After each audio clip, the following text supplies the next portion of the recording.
Bahraich education के YouTube मंच पे आप सभी का स्वागत है। आज मैं आपके लिए स्टैटिक जीके का ये पार्ट लेकर आया हूँ लद्दाख, जिसके बारे में हम बहुत ही विस्तृत चर्चा करने वाले हैं। ये इतना इम्पोर्टेंट क्यों है हमारे लिए, खासकर इंडिया चाइना डिस्प्यूट को लेकर। अक्सर आप न्यूज़ की सुर्खियों में सुनते रहते हैं लद्दाख और लद्दाख रीजन को लेकर अक्साई चीन वाले एरिया में खासकर डिस्प्यूट बना रहता है और चाइना कोई ना कोई हरकतें करता रहता है, इसलिए ये काफ़ी इम्पोर्टेंट हो जाता है हमारे लिए। तो आज हम लद्दाख पे विशेष चर्चा करने वाले हैं, तो जल्दी से चैनल को सब्सक्राइब कर लें ताकि ऐसे ही वीडियोस आपको मिलती रहें हमेशा समय समय पर। तो लद्दाख जो है वो माउंटेन से घिरा हुआ है, काफ़ी कोल्ड प्लेस है, ड्राई है और हाई एल्टीट्यूड पर स्थित है। कोल्ड मतलब कि यहाँ पे कोल्ड डिजर्ट भी है और ड्राई मतलब कि यहाँ पे वर्षा नहीं होती है, इसलिए ये ड्राइएस्ट प्लेस में आता है। और हाई एल्टीट्यूड यानी बहुत ही ऊंचाई पर स्थित है और यहीं पे आपका हाई एल्टीट्यूड नेशनल पार्क भी है, हेमिस जिसको बोलते हैं। ये खासकर हिम तेंदुओं की राजधानी है, हेमिस लद्दाख। हेमिस नेशनल पार्क भारत का सबसे बड़ा राष्ट्रीय उद्यान है और इसमें हिम तेंदुओं की अच्छी उपस्थिति देखी जाती है। ये कब स्टैब्लिश हुआ था? 1981 में। और ये कहाँ पे है? लेह डिस्ट्रिक्ट में है। और ये आप देख रहे हैं जामयांग सेरिंग नामयाल जी हैं, ये बीजेपी से यहाँ पे सांसद हैं। और ये आप देख रहे हैं दूसरा फोटो जो है वो राधा कृष्ण माथुर जी का है, जो प्रेजेंट टाइम में उपराज्यपाल हैं यहाँ के लद्दाख रीजन के। और ये लद्दाख जो है ये यूनियन टेरिटरी है और क्षेत्रफल की दृष्टि से सबसे बड़ा जिला लेह बना है भारत का, और दूसरा सबसे बड़ा जिला जो है वो कच्छ गुजरात में है। क्षेत्रफल के अनुसार भारत का सबसे बड़ा यूनियन टेरिटरी है लद्दाख। और ये हिम तेंदुआ आप देख रहे हैं। और भी बहुत सारे नेशनल पार्क हैं, खासकर जैसे कि आप देख सकते हैं चांगथांग एक है, चांगथांग वन्य जीव अभ्यारण्य है, ये वन्य जीव अभ्यारण्य। और यहाँ पे अगर हम विधानसभा सीट की बात करें तो वो 0 है, और राज्यसभा सीट की बात करें वो भी 0 है, और लोकसभा सीट 1 है। आइए हम थोड़ा सा मैप पे चर्चा करते हैं, इसके मैप के बारे में थोड़ा सा जानते हैं। तो ये आप देख रहे हैं कश्मीर रीजन का मैप है। ये हम एक एक को अच्छे से समझते हैं। ये है आपका अक्साई चीन, ये देखिए ये आपका अक्साई चीन है जो इस समय प्रेजेंट टाइम में चाइना के कब्जे में है। इसे चाइना ने कब्जा कर लिया था और इसके बारे में अभी हम आगे बहुत ही अच्छे से जानने वाले हैं। और ये लाइन ऑफ एक्चुअल कंट्रोल है जिसको हम LAC बोलते हैं, LAC है ये। सियाचिन ग्लेशियर भी यहीं पे है और सियाचिन ग्लेशियर में ही ये K2 गाडविन ऑस्टिन जो कि 8611 मीटर है, और भारत इसे अपना पार्ट मानता है, इसलिए K2 गाडविन ऑस्टिन भारत की सबसे ऊंची चोटी मानी जाती है। अगर विवादित पार्ट को हटा दें तो कंचनजंगा सबसे ऊंची चोटी होती है, इसलिए ये काफी रीजन इंपॉर्टेंट हो जाता है भारत के दृष्टिकोण से। लाइन ऑफ कंट्रोल भी यहीं पे है, ये देखिए आप लाइन ऑफ कंट्रोल को देख रहे हैं। ये रेड वाला पार्ट जो मैं बना रहा हूँ ये लाइन ऑफ कंट्रोल है, LOC जिससे बोलते हैं। अक्सर ये भी विवाद में आता रहता है, पाकिस्तान कोई ना कोई हरकत किया करता है खासकर आतंकवादियों को लेकर। तो ये जम्मू एंड कश्मीर है, ये है आपका जम्मू एंड कश्मीर, और ये है लद्दाख। ये आप देख रहे हैं ये जम्मू कश्मीर और लद्दाख का मैप है। ये कश्मीर वाला एरिया है, ये जम्मू वाला एरिया है, और ये नीला वाला जो है ये आपका लद्दाख वाला एरिया है। यहाँ पे K2 गाडविन ऑस्टिन है आपका, यहीं पे सियाचिन ग्लेशियर है, ठीक है। ये आपका सियाचिन ग्लेशियर है। और ये आपका कारगिल है। कारगिल यहाँ पे ऑपरेशन विजय चलाया गया था, कारगिल युद्ध हुआ था 26 जुलाई, कब हुआ था? 26 जुलाई 1999 को। और इसी दिन विजय दिवस मनाया जाता है 26 जुलाई को। इस बार 22वां विजय दिवस था, ठीक है, 22वां, ठीक है। और ये अगर हम डिस्ट्रिक्ट की बात करें तो 2 हैं। कैपिटल्स की बात करें तो लेह और कारगिल है। लेह जो है वो ग्रीष्मकालीन है राजधानी, और अगर हम बात करें कारगिल की तो कारगिल जो है वो शीतकालीन है, ठीक है। तो ये हमारी राजधानी हो गई, और क्षेत्रफल के हिसाब से 7वां स्थान है इसका, ठीक है, 7वां स्थान है। और भारत सियाचिन पे, ये जो सियाचिन ग्लेशियर है आपका, यहाँ पे भारत और पाकिस्तान को लेकर विवाद हुआ था, कब हुआ था? 1984 में। और आप देख सकते हैं कि इसके जो साउथ वाला रीजन है उसमें साउथ में इसके हिमाचल प्रदेश है, और इसके पश्चिम में जो क्या कहते हैं वेस्ट वाला एरिया है वहां पे जम्मू कश्मीर और गिलगित बाल्टिस्तान है। ये आप देख सकते हैं, ये आजाद कश्मीर है आपका, हरा वाला पार्ट गिलगित है, ये बाल्टिस्तान है, ठीक है, जो कि POK में आता है ये तीनों। और इसके अगर हम पूर्व की बात करें तो पूर्व में चाइना यानी तिब्बत है, ठीक है, तिब्बत का स्वायत्त क्षेत्र है यहाँ पे। और इसके अगर हम उत्तर पूर्व की बात करें, यानी कि नॉर्थ ईस्ट की बात करें, तो यहाँ पे जिंगजियांग चाइना है, और इसके उत्तर में यानी काराकोरम पास है, ठीक है, जहाँ सियाचिन ग्लेशियर है, आप देख रहे हैं मैप में। ये आपका हिमाचल प्रदेश हो गया, ठीक है, ये पंजाब हो गया, ये पाकिस्तान हो गया, ये खैबर पख्तूनवा जो कि पाकिस्तान में ही है, ये आपका अफगानिस्तान हो गया। तो आपको मैप अच्छे से क्लियर हो गया ये सब चीजें, ठीक है। ये आपका चाइना है जो अक्सर हरकतें करने के लिए जाना जाता है। पाकिस्तान, चाइना, अफगानिस्तान, ठीक है। लद्दाख का कारगिल और लेह में 1979 में बांटा गया था, मतलब लद्दाख और क्या कहते हैं कारगिल, ठीक है, इसको भी आप याद रखिएगा। तो आइए हम आगे बढ़ते हैं। ये आप देख रहे हैं स्टॉक कागड़ी, जो कि लद्दाख की हाईएस्ट पीक है, और सल्तारो कागड़ी भी यहीं पे है, थोड़ी दूर पे स्थित है। तो सल्टारो, बहुत जगह आपको ये भी देखने को मिलेगा कि हाईएस्ट पीक ऑफ लद्दाख सल्तारो कागड़ी है, बट स्टॉक कागड़ी है यहाँ की सबसे हाईएस्ट पीक, ठीक है। सल्तारो कागड़ी जो है वो है इसकी जो हाइट है वो है 7742, ठीक है, और ये स्टॉक कागड़ी जो है इसका 6153 मीटर, ठीक है। और यहीं पे हेमिस मोनेस्ट्री भी स्थित है, जो कि 1870 का फोटो आप देख रहे हैं इसमें। ये हेमिस मठ बोलते हैं, खासकर ये लद्दाख वाला एरिया जो है ये मठों के लिए बहुत फेमस है। यहाँ पे आपको बहुत सारे मठ देखने को मिलेंगे, जो कि मैं अभी आपको आगे दिखाने भी वाला हूँ। जोजिला पास को आप देख रहे हैं यहीं पे है। यह क्षेत्र शुष्क होने के कारण वनस्पति विहीन है। यहाँ जानवरों के चरने के लिए कहीं कहीं पर ही घास और छोटी झाड़ियां मिलती हैं। घाटी में सरपत, विलो, पॉपुलर के उपवन देखे जा सकते हैं। ग्रीष्म ऋतु में सेब, खबानी, अखरोट जैसे पेड़ पल्लवित होते हैं। लद्दाख में पक्षियों की विभिन्न प्रजातियां नजर आती हैं। इसमें रॉबिन हो गया, आपका रेड स्टार्ट हो गया, तिब्बती स्नोकॉक हो गया, रेवेन हो गया। यहाँ पे बहुत ही मात्रा में पाए जाने वाले सामान्य पक्षी हैं ये। लद्दाख का उपनाम की बात करें, उपनाम कौन कौन से हैं? छोटा तिब्बत के नाम से भी जानते हैं, मून लैंड के बारे में, मून लैंड के नाम से भी जानते हैं, ठंडा रेगिस्तान यानी कोल्ड डिजर्ट के नाम से फेमस है, ऊंचे ऊंचे दर्रों की भूमि है, अभी आपको आगे मैं बताने वाला हूँ। भारत में सबसे कम वर्षा वाला स्थान लेह है। विश्व का सबसे ऊंचा युद्ध क्षेत्र सियाचिन ग्लेशियर, ये काराकोरम श्रेणी में स्थित है। सियाचिन ग्लेशियर लद्दाख में है। विश्व की सबसे ऊंचाई पर स्थित सड़क खारदुंगला में ये 5602 मीटर है, लेह मनाली वाले रास्ते पे स्थित है, ठीक है। दिल्ली सरकार ने अभी हाल ही में Mukarba chalk and it's flyover का नाम बदलकर विक्रम भत्रा रख दिया है, विक्रम भत्रा नाम से रख दिया है। ये ये विक्रम भत्रा जी जो थे, विक्रम भत्रा, ठीक है, इनका रिलेशन जो है वो कारगिल युद्ध से है। इनको 1999 में परमवीर चक्र से सम्मानित किया गया था, इसलिए ये काफी फेमस है और आप इसको याद रखिएगा, खासकर एग्जाम की दृष्टि से बहुत इंपॉर्टेंट है। तो आइए हम लद्दाख के बारे में थोड़ा सा और चर्चा करते हैं। लद्दाख जो है वो ट्रांस हिमालयन रेंज में आता है, ठीक है, इसको याद रखिएगा आप, ट्रांस हिमालयन रेंज में अक्सर पूछ सकता है एग्जाम में, और इसको known as land of passes बोलते हैं। ये दर्रों की भूमि इसको कहा जाता है, अभी मैंने आपको बताया था। तो ला मिस होता है पासेस और दक मिस होता है लैंड, यानी ये दर्रों की भूमि कहलाती है, ठीक है। तो the region is administered by India as a union territory, ठीक है, इस रीजन को यूनियन टेरिटरी के नाम से मतलब एडमिनिस्ट्रेट किया गया है, यहाँ पे इसका ही प्रशासन है।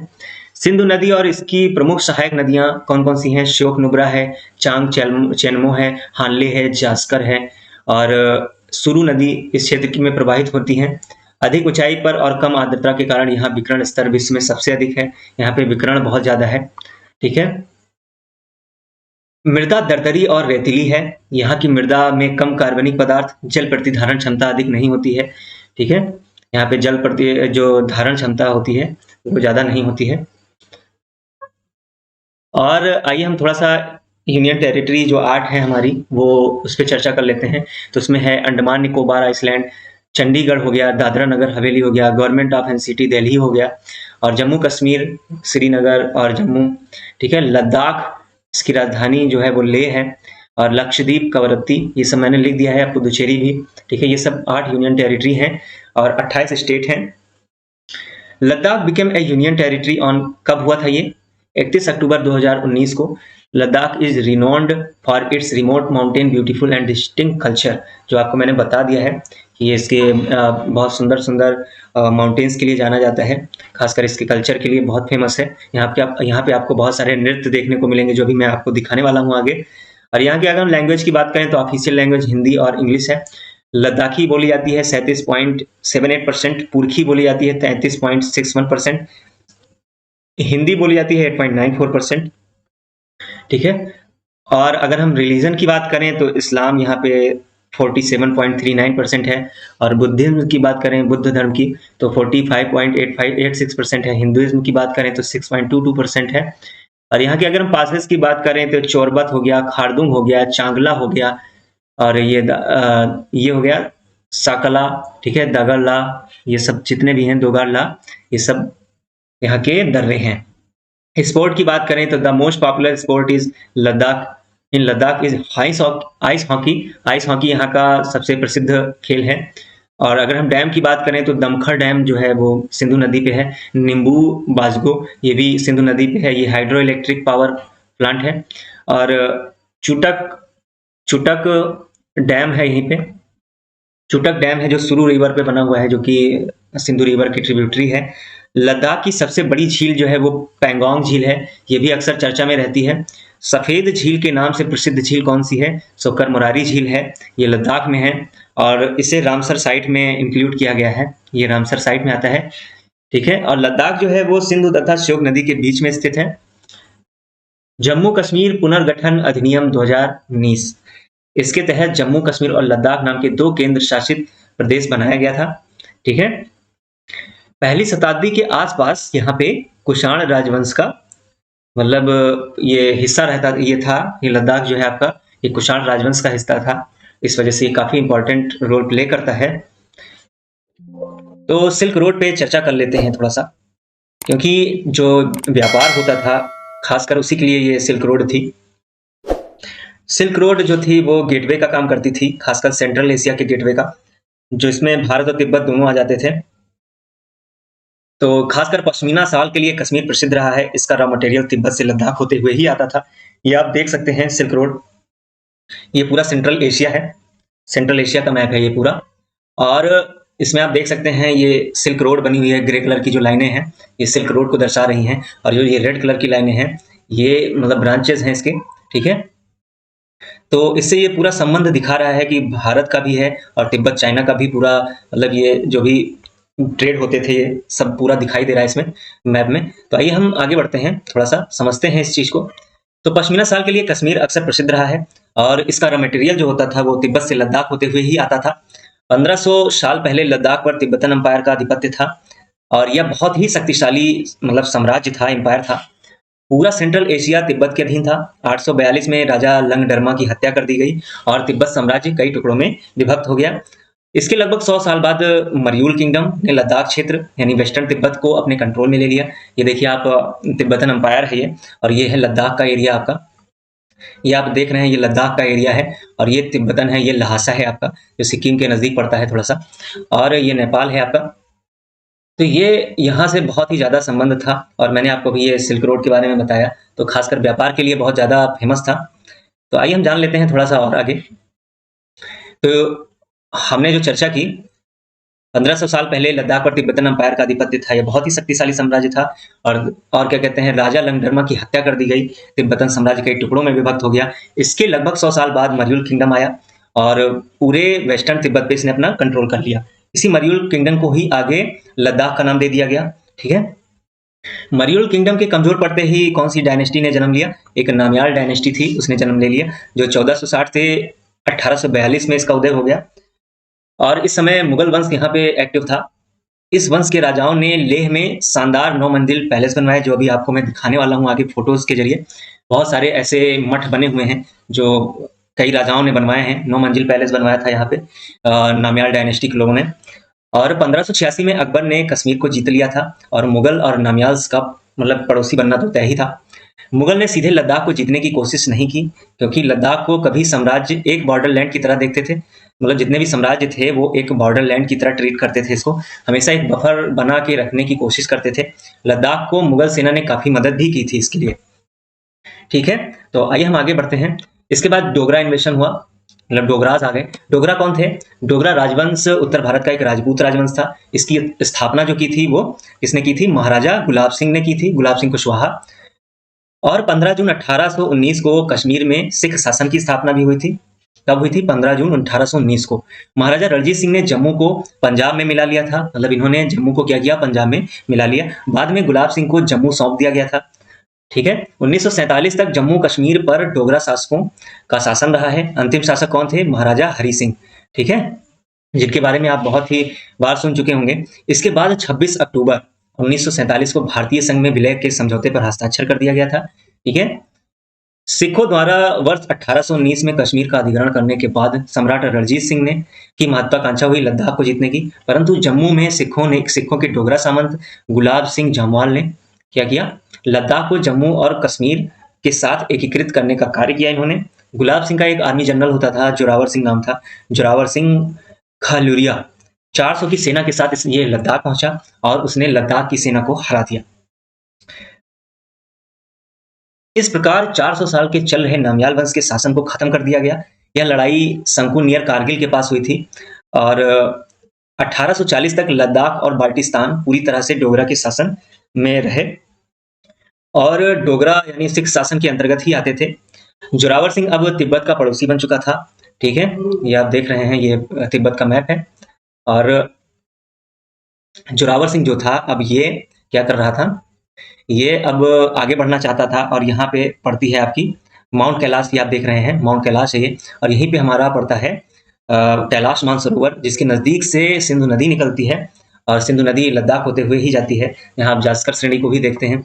तो यहाँ पे ये मान लीजिए आप, ये कैलाश मानसरोवर है और ये रकस्ताल लेक है। तो यही कैलाश मानसरोवर तक ये जोरावर सिंह इसने अपनी सेना को फैलाने की कोशिश की और यहाँ तक वो बढ़ के आया और वो तिब्बत पे मतलब कब्जा करना चाहता था। उसकी लालसा हुई कि तिब्बत पे कब्जा किया जाए, क्योंकि यहाँ पे बहुत ही ज्यादा ट्रेड का विस्तार था और मतलब यहाँ से मतलब एक कह सकते हैं आप केंद्र का काम करता था। इस वजह से ये बहुत ही इंपॉर्टेंट था, इसलिए जोरावर सिंह पूरे ट्रेड पे अपना कब्जा करना चाहता था। इसी की लालसा के साथ वो आगे बढ़ा। फिर क्या हुआ उसके बाद?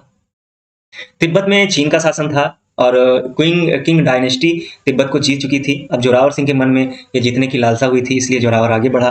ठीक है, मानसरोवर तक पहुंचा। लालसा मतलब तभी लालसा से लहासा से एक सेना भेजी गई इसको रोकने के लिए।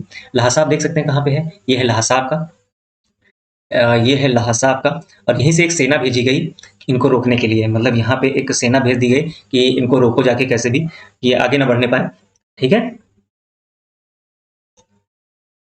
डोगरों की सेना जो थी वो बर्फबारी में फंस गई। ठीक है, और यहाँ पे ठंडा क्षेत्र है ही है, आप सभी जानते हैं, काफी बर्फ वगैरह रहती है, हिमालयन क्षेत्र है। तो यहाँ पे ये बर्फबारी में फंस गए और चीन सेना द्वारा मार दिए गए। फिर ये 1841 में लेह तक पहुंच गए। ठीक है, जो ये तिब्बतन आर्मी थी ये लेह तक पहुंच गई और तब वहां पर डोगरा की दूसरी सेना से सामना हुआ। मतलब यहाँ पे दूसरी सेना इनकी तैयार खड़ी हुई थी लद्दाख के पास, लेह के पास। और यहाँ पे जब ये सैनिक पहुंचे, ये लहासा से जो भेजे गए थे, ये जब लेह तक पहुंचे तो यहाँ पे डोगरा की दूसरी सेना उनका वेट कर रही थी और तब वहां पर डोगरा की दूसरी सेना का साथ सामना हुआ और तभी तिब्बत सेना को परास्त कर दिया और लड़ाई हुई दोनों में और तिब्बती सेना जो थी वो परास्त हो गई। तभी ट्रीटी ऑफ चुसुल की संधि हुई। ठीक है, सिनो सिख वार कब हुआ था? मई 1841 में। और ये क्या हुआ था? ट्रीटी हुई थी, agreed to return pre war status, और ठीक है प्री वार का स्टेटस वापस मिल गया। ठीक है, तो आइए और आगे बढ़ते हैं और समझते हैं इसको अच्छे तरीके से, ऑनलाइन में समझ लेते हैं थोड़ा सा। तो ब्रिटिश रूल आ गया। इसके बाद एंग्लो सिख वार हुआ 1845 से 1846 में। जम्मू और Kashmir including Ladakh, Sikh empire, Dogra rule, ये सब ब्रिटिश रूल में आ गए। मतलब जितने भी ये थे ये सब ब्रिटिश रूल में आ गए। डोगरा ने अंग्रेजों से डील कर ली थी। गुलाब सिंह ने 75 लाख में कश्मीर को अंग्रेजों से खरीद लिया था और कश्मीर का राजा बन गया था। मतलब ये कश्मीर का राजा बन गया था और अंग्रेजों को 75 लाख में कश्मीर को खरीद लिया था। ठीक है, गुलाब सिंह ने। और वर्ष 1960 की शुरुआत में पूर्वी लद्दाख का एक बड़ा क्षेत्र चीन द्वारा अपने क्षेत्र में संलग्न कर लिया गया था। इससे जम्मू और कश्मीर पुनर्गठन अधिनियम के अधिनियमन के बाद 31 अक्टूबर 2019 को भारत के केंद्र शासित प्रदेश का दर्जा दिया गया था। ठीक है, इससे पहले यह जम्मू कश्मीर राज्य का हिस्सा था। ठीक है, यह भारत का सबसे बड़ा तथा दूसरा सबसे कम आबादी वाला केंद्र शासित प्रदेश है। अक्साई चीन वर्ष 1962 में यह चीन के नियंत्रण में है, मतलब ये 1962 से चीन के नियंत्रण में है। लद्दाख का सबसे बड़ा शहर लेह है। ठीक है, इसके बाद कारगिल है, जिसमें से प्रत्येक का मुख्यालय एक जिला है। केंद्र शासित प्रदेश लद्दाख के अंतर्गत पाक अधिकृत यानी गिलगित बाल्टिस्तान, पीओके जिसको कहते हैं, चीन अधिकृत अक्साई चीन तथा सक्सगम घाटी का क्षेत्र भी शामिल है। भारत अक्साई चीन को अंग्रेजी हुकूमत के अनुसार बनाए गए नक्शे के अनुसार दावा करता है, और चीन जो है वो तिब्बत साम्राज्य की सीमा का हिस्सा होने का दावा करता है। तिब्बत में विद्रोह हुआ, चीन ने अपनी सेना भेजी, दलाई लामा को तिब्बत छोड़कर भागना पड़ा था। ये न्यूज़ की सुर्खियों में था, आपने सुना होगा। भारत ने उनको अपनी शरण दी थी। तो the road that the Chinese build across Ladakh in 1956 and 57 was important for the maintenance of the control over Tibet. तो ये आप मैप देख रहे हैं, ये देखिए, ये जॉनसन लाइन है, ये जो हरे कलर की है। ठीक है, और इस इंडिया इसको क्लेम करता है। और जॉनसन लाइन कब बनी थी? ये 1865 में ब्रिटिशों के द्वारा बनाई गई थी। ठीक है, बाउंड्री बनाने का प्रयास किया गया था, मतलब 1873 में भी ये बनाने का प्रयास किया गया था, और 1897 में जॉनसन लाइन को भारत आज भी अपना अधिकार क्षेत्र मानता है। ठीक है, इसलिए ये काफी इंपॉर्टेंट हो जाता है। ये रेड कलर की आप देख रहे हैं, ये 1857 में, ठीक है, जॉनसन लाइन खींची गई थी। मतलब ये 3 बार खींची गई थी, एक 1865 में और 1873 में और 1897 में। ठीक है, तो आइए हम आगे बढ़ते हैं और भारत चीन सीमा विवाद क्या है इसको भी देख लेते हैं, जो बहुत इंपॉर्टेंट है। इस विवाद की उत्पत्ति ब्रिटिश साम्राज्य से हुई थी, और जो अपने उपनिवेश और चीन के बीच की सीमा का निश्चित रूप से सीमांकन करने में विफल रहा। भारत ने मैकमोहन रेखा को कानूनी सीमा के रूप में बनाए रखा। चीन सीमा को स्वीकार नहीं करता है। ठीक है, वर्ष 1962 में चीन सैनिकों ने मैकमोहन को पार किया, और युद्ध के बाद चीन वास्तविक नियंत्रण रेखा यानी स्थापित करने के लिए आगे बढ़ा, और भारत चीन सीमा की स्थिति अनसुलझी रही। वास्तविक नियंत्रण रेखा एलएसी के बारे में जानते हैं। भारत 3440 किलोमीटर तक दावा करता है, और चीन 2000 किलोमीटर मानता है इसे। ठीक है, एलएसी क्या है? एक प्रकार का सीमांकन रेखा है जो भारतीय नियंत्रित क्षेत्र और चीन नियंत्रित क्षेत्र को एक दूसरे से अलग करती है। इसे 3 क्षेत्रों में विभाजित किया गया है। ठीक है, जो भी मैंने आपको बताया था। पूर्वी क्षेत्र को अरुणाचल प्रदेश और सिक्किम तक फैला है, उत्तराखंड और हिमाचल में मध्य क्षेत्र है, और लद्दाख में पश्चिमी क्षेत्र है। ठीक है, आप इसको बहुत ही अच्छे से समझ सकते हैं। तो आइए लद्दाख के बारे में कुछ रोमांचक तथ्य के बारे में इसके समझते हैं।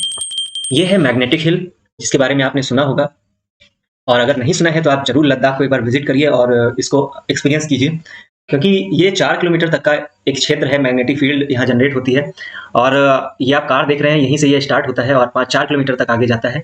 और हमारी गाड़ी जो है वो बिना पेट्रोल और बिना धक्का लगाए 20 किलोमीटर प्रति घंटा की रफ्तार से आगे बढ़ने लगती है, और वापसी में 30 किलोमीटर प्रति घंटा के साथ आप वापस आ जाएंगे। और पायलट यहाँ से गुजरते वक्त क्या करते हैं, अपने स्पीड को बढ़ा लेते हैं ताकि इससे रिलेटेड झटके ना महसूस हों ट्रेन के अंदर, और दुर्घटना से बचा जा सके। आप यहाँ पे अपनी गाड़ी नहीं पार्क कर सकते, क्योंकि गाड़ी आपकी चलने लगेगी और खाई में भी जा सकती है आपकी गाड़ी, तो इसलिए कभी जाइए तो सावधानी बरत के जाइए। तो आइए हम आगे बढ़ते हैं, चादर ट्रैक के बारे में जानते हैं थोड़ा सा। ये भी एक बर्फीला क्षेत्र है, ये चादर ट्रैक है। यहाँ पे लोग आते हैं और इंजॉय करते हैं, जैसे आपकी देख रहे हैं, इसमें बहुत सारे लोग खड़े हुए हैं। ठीक है, आइए हम और आगे बढ़ते हैं, थोड़ा सा और देखते हैं फोटोज वगैरह। ये आप देख रहे हैं statue of Maitreya at Likir monastery. ये लिकिर मठ है लेह डिस्ट्रिक्ट में। ये भगवान बुद्ध की मूर्ति है, इसको मैत्रेय बोला जाता है। द 9 स्तूपा एट थिस्की मॉनेस्ट्री। ये 9 स्तूप हैं जो कि थिस्की मॉनेस्ट्री के अंतर्गत आते हैं। जामा मस्जिद आप देख रहे हैं, लेह पैलेस के नजदीक में। थुक्पा नूडल्स यहाँ बहुत फेमस है। थिस्की मॉनेस्ट्री लद्दाख ये आप देख रहे हैं, और ये लिकिर मॉनेस्ट्री लद्दाख आप देख रहे हैं। और ये जो थिक्से मठ है ये कहाँ पे है? लेह लद्दाख में है, और 12 मंजिल का ये मठ है। ठीक है, आइए हम आगे बढ़ते हैं, थोड़ा सा और जानते हैं। हेमिस मोनेस्ट्री के बारे में देखते हैं। हेमिस मोनेस्ट्री क्या है? यह मठ द्रुकपा संप्रदाय का है और 1630 में निर्मित हुआ था। यह प्रतिवर्ष जून में पद्मसंभव के जन्मोत्सव के रूप में हेमिस महोत्सव मनाया जाता है। इस महोत्सव में लामा संप्रदाय के लोग छाम नृत्य करते हैं। ठीक है, ये देखिए आप छाम नृत्य हो रहा है यहाँ पे। और ऐसे ही यहाँ पे भी आपको मैं दिखाता हूँ छाम नृत्य के बारे में। ये अंदर का व्यू है थोड़ा सा। आइए हम बढ़ते हैं आगे। ये देखिए आप मैंथो मोनेस्ट्री के बारे में थोड़ा सा देखते हैं। ये है मैंथो मोनेस्ट्री जो लेह लद्दाख सिंधु नदी के तट पर स्थित है। और यहाँ पे आप देखेंगे थंगा पेंटिंग बहुत फेमस है। थंगका पेंटिंग यानी थंगका चित्रकारी लेह में बहुत फेमस है। और लेह में ही नहीं है, सिक्किम वगैरह में भी बहुत फेमस है। ये आप एक देख रहे हैं चित्रकार है जो कि पेंटिंग बना रहा है थंगका। ठीक है, फुगताल मठ भी इसी के नजदीक है। फुगताल मठ, इसको भी आप याद रखिए, फुगताल मोनेस्ट्री। और ये आप पेंटिंग तो आपने देख ही ली। और आगे बढ़ते हैं। हेमिस गोम्पा फेस्टिवल यहाँ लगता है। यह जून के महीने में मनाया जाता है। इसका प्रमुख आकर्षण मुखौटा नृत्य है। ये आप देख रहे हैं कि मुखौटा नृत्य हो रहा है यहाँ पे। ये लोग भी मुखौटा पहने हुए हैं और नृत्य कर रहे हैं। ठीक है, लोसर फेस्टिवल मनाया जाता है यहाँ पे। ये दास मोचे महोत्सव, सकदाब त्योहार, ये सब यहाँ बहुत फेमस है। ये आप देख रहे हैं दास मोचे महोत्सव मनाया जा रहा है। ये लोसर है जो कि बहुत फेमस है और आपके एग्जाम में डायरेक्टली पूछ लिया जाता है। और आपको मैं दिखाता हूँ शांति स्तूप जो बहुत ही फेमस है। ठीक है, ये जापानी बौद्ध भिक्षुओं द्वारा बनवाया गया था। ठीक है, किसके द्वारा बनवाया गया था? जापानी बौद्ध भिक्षु थे एक, उनका नाम था ग्योम्यो ग्योम्यो नकारा। इनके द्वारा ये बनवाया गया था। ठीक है, ये एक बौद्ध भिक्षु थे जो जापानी थे। ठीक है, इन्हीं के द्वारा ये मठ मतलब ये शांति स्तूप बनवाया गया था लेह लद्दाख में। आइए हम आगे देखते हैं। ये है रंगदुम मोनेस्ट्री, रंगदुम मठ है ये। रंगदुम बौद्ध मठ सुरु घाटी लद्दाख में अवस्थित है। और यह गोलुम्पा संप्रदाय से संबंधित है। गोलुम्पा संप्रदाय से ये संबंधित है। और ये है स्पितुक मोनेस्ट्री, स्पितुक बौद्ध विहार है इसको बोलते हैं। ये लेह में है। यहाँ पर हर साल जनवरी में होने वाले पर्व में काली की प्रतिमाएं बड़े पैमाने पर प्रदर्शित की जाती हैं। काली माता जो होती है ना, उनकी प्रतिमाएं बहुत ही ज्यादा पैमाने पर प्रदर्शित होती हैं। आइए हम आगे बढ़ते हैं, थोड़ा सा और देखते हैं क्या क्या फेमस है यहाँ पे। ये देखिए आप, ये फ्यांग गोम्पा लद्दाख का फोटो है। नेशनल हाईवे नंबर 1 भी है यहाँ पे। और ये देखिए एकमात्र एयरपोर्ट है ये, कुशोक बाकुला रिम्पोचे एयरपोर्ट लेह। ठीक है, फर्स्ट एवर खेलो इंडिया विंटर गेम्स इन लद्दाख, ये उसका फोटो है। और जो 10वां नेशनल आइस हॉकी हुआ था, कौन सा? 10th national hockey, ice hockey. Ice hockey के लिए यहाँ का स्पोर्ट है आइस हॉकी। तो इसमें जो था ये विंटर में किया गया था, विंटर में। ठीक है, और क्या हुआ था इसमें, तिब्बतन बॉर्डर पुलिस जो थी और मतलब वो जीत गई थी लद्दाख से। और यहीं पे ये देखिए आप Indian astronomical observatory near Leh, ये भी है यहाँ पे। भारतीय खगोलीय वेधशाला, ये हनले गांव में है। ठीक है, ऑपरेटेड बाई भारतीय तारा भौतिक संस्थान। ये भारतीय तारा भौतिक संस्थान द्वारा, जो कि जिसका हेडक्वार्टर बेंगलोर में है, इसके द्वारा तारा भौतिक संस्थान, भारतीय तारा भौतिक संस्थान के द्वारा ऑपरेट होता है। और इसका हेडक्वार्टर जो है वो कहाँ है? बेंगलुरु में है। ठीक है, भारत का सबसे ऊंचा मौसम विज्ञान केंद्र भी यहीं पे है, ये आप देख रहे हैं। ठीक है, 3500 मीटर इसकी क्या है, हाइट है। 3500 मीटर हाइट पे ये स्थित है, लेह में है। और India first geothermal power project जो है वो पूगा वैली, अभी मैं पूगा वैली के बारे में भी आपको दिखाऊंगा। तो पूगा वैली में है ये। ठीक है, लद्दाख में जो पड़ती है। तो इंडिया का पहला जियो थर्मल पावर प्रोजेक्ट यहाँ पे लगाया गया है। आइए हम नृत्य के बारे में थोड़ा सा जान लेते हैं, लद्दाख के प्रमुख नृत्य के बारे में। तो इसमें कौन सा है? कोम्पा सुम सग नृत्य। ठीक है, साडोल नृत्य है, छाम नृत्य है, मखौटा नृत्य है, जबरो नृत्य है। और क्या कहते हैं, लेह का कुशन नृत्य हो गया, मैंटोक स्टेनमो नृत्य हो गया, स्पोवा नृत्य हो गया। ये जैबरो डांस आप देख रहे हैं। और ये छाम डांस देख रहे हैं, ये लोसर है। ठीक है, और ये बहुत सारे नृत्य हैं जो यहाँ पे बहुत ही प्रचलित हैं, खासकर आप याद रखिएगा इसको। तो आइए हम इंड की तरफ बढ़ते हैं थोड़ा सा। ये पुग्गा वैली आपको मैं दिखा रहा हूँ, पुग्गा घाटी, ये देखिए आप। ठीक है, यहाँ पुग्गा घाटी जो है वो कहाँ है? लद्दाख में है, नुब्रा वैली से मतलब नजदीक में है। ठीक है, चीन ने 1949 में नुब्रा घाटी और जिनजियांग प्रांत के बीच प्राचीन व्यापार मार्ग बंद कर दिया था। ठीक है, ये मरखा वैली ट्रैक आप देख रहे हैं, ये भी बहुत फेमस है। यहाँ पे द्रास वैली आप देख रहे हैं। द्रास क्या है? मतलब ये कारगिल में पड़ता है, कारगिल लद्दाख में। और आपन ये आप मतलब क्या कहलाता है? Gateway to Ladakh. ठीक है, ये गेटवे ऑफ लद्दाख का काम करता है। और ये सुरु वैली आप देख रहे हैं, सुरु वैली कारगिल में है। जास्कर वैली आप देख रहे हैं, तो दोस्तों आपको मेरा वीडियो कैसा लगा? अगर अच्छा लगा हो तो प्लीज़ सब्सक्राइब कर लीजिए चैनल को और ऐसे ही वीडियोज़ आपको आगे भी मिलते रहेंगे। तो धन्यवाद, आपका दिन शुभ हो।